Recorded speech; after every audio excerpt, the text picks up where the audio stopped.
joining me in the studio right now.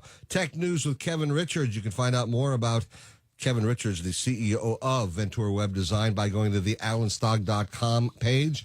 And on the right-hand side of the page, you'll see the Ventura Web Design logo. Click onto that, and there you are. You're with Kevin and all the good people at Ventura Web Design. Thanks for coming in. Yeah, absolutely. Speaking of alanstock.com, there's something new there, isn't there? Yes, a picture of me in my undies. No, that's not true. I'm kidding. No, that is definitely not what we put on there, but we did pay attention to Google's guidelines. We've been talking about this for a little while now, specifically 2 months. We've had some advance warning from Google, and on April 21st, Google went ahead and started rolling it out. It's their new mobile-friendly algorithm, and what they said is that they're going to reward websites that are mobile-friendly, and they're going to penalize those that are not. So we, of course, upgraded alanstock.com, and now it looks amazing on your iPhone or your Android device, as well as on your desktop. Why are they doing this? Why is Google making this change? Well, Google definitely wants to see a better experience for their customers, and more than 50% of web traffic is on mobile devices at this point. Really? Is that true? Absolutely. And, in the short amount of time that they have been advising website owners that this is coming, they've seen more than a 5% increase in sites becoming mobile, which is great. And, what's funny, when the website or when the iPhone first came out, I'm sure you remember everybody was so excited. You could see an entire web page, and you could pinch and squeeze, and you could zoom in, zoom out. It was just the coolest thing ever. Well, as more and more people started to adopt the smartphone technology, people wanted to see larger fonts. They wanted to see a better experience that didn't require the pinching and squeezing because, we are somewhat lazy as a society, and we can't be bothered with pinching and squeezing. We must just have something that scrolls up and down with the flick of a finger. So that's where the advent of mobile came along, and basically a mobile-friendly website is designed to look as good as basically an app. Now, an app on your iPhone feels, like the product was built for the iPhone. Mm-hmm. So that is the goal with a mobile-friendly website. You want it to operate as if it was built to operate on that device. The difference is, I went ahead last night when you said, it's up, it's running, let's go for it. I noticed that the difference is, in the past, when I've gone to my website on my mobile, is that it kind of bleeds off to the right and the left a bit, and they have to adjust a little bit here and there, and I can still scroll up or down. This one, the new mobile way you've done it now, you just literally go and just scroll up and down, and you get everything, and it's all in a linear fashion. Yeah, that's exactly true. And when you talk about design is really important. And as a designer, we want to control everything. We want to make sure that no matter what device you're on, the experience is exactly what we want, all the way down to where the lines wrap. We don't want a sentence to wrap in a awkward place. We don't want one word right. Okay. So, I have some clients who, have really beautiful websites, and they don't want to go mobile because they are going to lose a little bit of that control. And you have to make the decision, what's more important to you, gaining new traffic and being able to be found in the search engines, or having that pretty website. So that's not to say that you can't have a great... I want it all now. I was just going to say, that's not to say that you can't have it all. Right. And you're right. The difference between mobile-friendly websites and, the old websites, we'll refer to them as classic websites. So the classic websites, they are very specific in how they're designed, in the resolution and the fixed width and all that. Responsive websites are designed to react to the device that you're using, and it shows you the right resolution and the right experience for the screen size you have. What does this all mean for small business owners? Small business owners, if you are relying on the internet to drive traffic to your business, you absolutely have to upgrade your website and make it mobile responsive. And there's different versions of mobile friendly, and Google is being a little bit lax, but they've been very clear. They want your website to be what's called responsive. If you're working with a website company, they need to be putting together a responsive website for you. And so as business owners, with more than 50% of web traffic coming from mobile devices, you can't ignore this anymore. So quickly, how does a website owner test that their site's actually in compliance with the Google requirements? It's really easy. Just load up a web browser, go to Google, type in mobile friendly test. And the very first result will be from Google. You'll go to that website, you'll type in your website address, and it will then run a test. It'll take about 30 seconds or so. It'll run through, and it'll tell you exactly whether or not your website is mobile friendly. It'll tell you why it's not mobile friendly, and then it'll actually give you guidance on how to improve that. You know what I'm going to do? I'm going to head on over to Mitch and Traffic, and I'm going to try that out right now. Oh, you're going to check our work, huh? I just want to see what it's like. And now that you said it, I want to look at it, all right? I've got Kevin Richards with me. He's with Ventura Web Design, our tech news with Kevin Richards, talking about some of the issues about how to get more people to your website.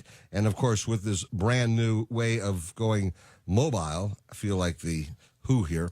You know, I feel like going mobile, you get more people there. What about this? We talked last week about campaign websites, though, and the efforts to be able to market them. And you were telling me that Hillary is, doing pretty good up there, but the rest of the Republicans ain't doing so hot. She is, absolutely. She's doing a great job with her digital marketing. And all these candidates, they need to realize that the digital marketing is incredibly important for their campaign. Obviously, they have to have a good candidate, but beyond that, digital marketing is always with us. Facebook is always on. Google is always on. So we're going to be paying attention to what these candidates do throughout the presidential campaign season, and you'll hear it right here on KDON.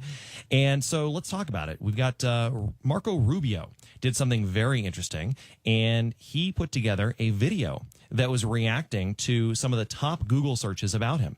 So he answered some of those questions, and it was a pretty cool video. One of the questions was, is he a twin? No. Is he a conservative? Yes. And is he running for president? Absolutely. So he certainly took some softball questions, but it was very cool to see him react to the interwebs. But they're not getting up in those same numbers as Hillary is yet. No, they're not. And that's, I can't necessarily guarantee it, but maybe they were listening to the show last week when we talked about how they needed to be purchasing some advertising for their own brand name. They need to be actually showing up at the top of the search engines. Hillary is showing up more than once for her own campaign website. And all you have to do is type in Hillary Clinton. And we talked about how Ted Cruz doesn't own tedcruz.com of all things. I don't know who actually owns it. I didn't research that, but it's somebody who is very much an Obama fan. So you go to tedcruz.com, you definitely do not find Ted Cruz information. Now, what's funny, the people who own tedcruz.com, they're not necessarily all that smart either, because they're not selling advertising on that website. That website is going to get a ton of traffic, and they're missing the opportunity to capitalize on that traffic. So could he initiate something like tedcruz4potus.com? You can do a ton of things, but the trick with the domain name is that it's got to be as short as possible. The kdwn.com, that is perfect. Couldn't be better. Same thing with allenstock.com. Couldn't be better. It's got to be as short as possible so it's memorable, easy to type in, and fast. All right. So are you working with any candidates right now? No, we're taking a break from the political scene. We've got our primary focus at Ventura Web Design is e-commerce. So we're focusing with small businesses and retailers, and they're all very interested in making sure that their sites are mobile friendly. It's funny, the deadline was April 21st, and we were ready for it. Suddenly the phone started ringing about 5 times as much as it normally does, and all the emails start coming in. Hey, what do we do to get mobile? And I was like, hey, we talked about this 2 months ago. But, we're definitely taking care of people, and, that's our primary focus right now. All right, tell me about Google and the feature that allows you to search your history. I heard something about this, and I think that's very, very cool. Yeah, you can, as a user, one of the things about the internet is if something is free, if there's a free service online, the old saying is that it's not the product you are. And what that means is that it's your data that is actually what's making money there. And Google's trying to become more transparent and trying to lessen the blow when people realize that their data is actually what matters. So in this case, it's the search data. And Google wants you as a user to be able to see what you're searching for from your devices. Now, you have to be logged in. You have to have a Google account, and you have to log in across your devices. But once you do that, you can paint a really clear picture of all the things you're searching for. You can remember what you were doing a couple months ago. You can say, oh, yeah, I was on that vacation, and I was trying to find a car wash to go visit or whatever it was. And how do you do that? You need to be logged in. You got to have a Google account. Then you go in the upper right and you'll look for a little gear icon. Looks like a gear. And you click on that and you go to your search history.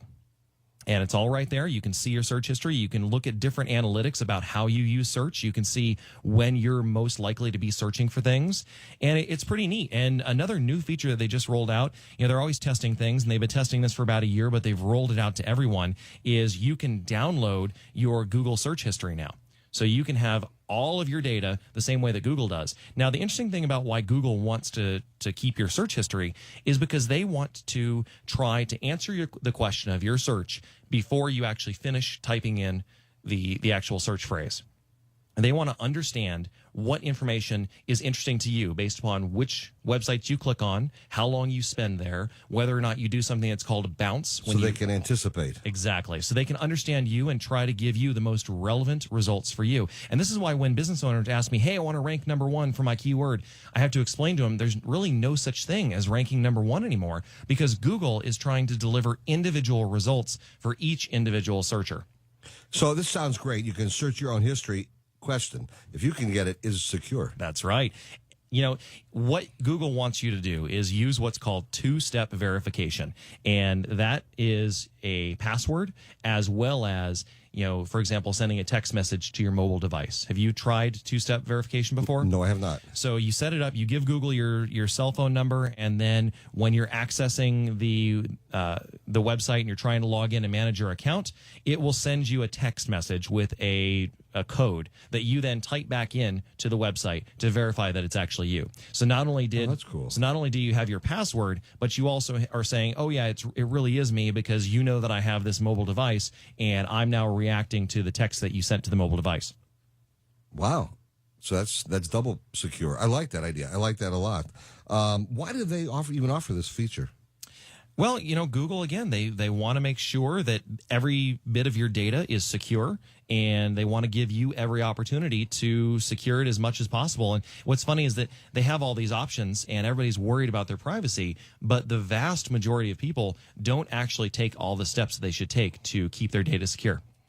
Quickly, a couple more things I want to get to, and we've got a lot of time here. Google, I know, recently filed for a new patent. You were mentioning something. You said something about Back to the Future. What's this about? Yeah, it's pretty cool. Google was awarded a patent on April 21st that is going to, if they ever actually use the patent, it's for a projection system that can display images on a painted wall using photoreactive paint.